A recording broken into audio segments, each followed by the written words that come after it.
ជនភៀសសឹកជាង 1000 គ្រួសារមិនអាចទៅកាន់លំនៅឋានវិញបានដោយសារយោធាថៃដាក់ទូកុងតឺន័រនិងបន្លាលូកបិទផ្លូវមិនឲ្យចូល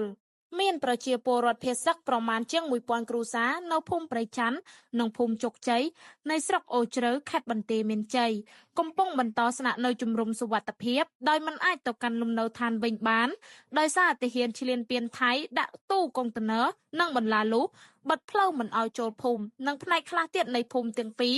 រងការខូចខាតស្ទើរទាំងស្រុងពីការទម្លាក់គ្រាប់បែកនិងការបាញ់ផ្លោងកាលពីពេលកន្លងទៅនេះបើតាមការបញ្ជាក់របស់អាជ្ញាធរដែនដីប្រាប់ទីភ្នាក់ងារសារព័ត៌មានកម្ពុជា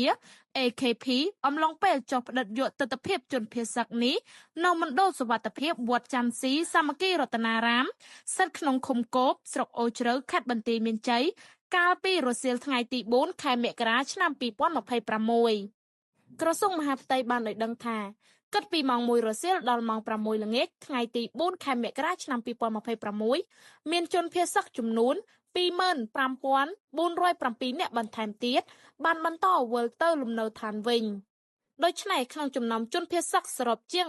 640,000 នាក់មាន242,267 នាក់ក្នុងនោះស្ត្រីមាន127,886 នាក់និងកុមារចំនួន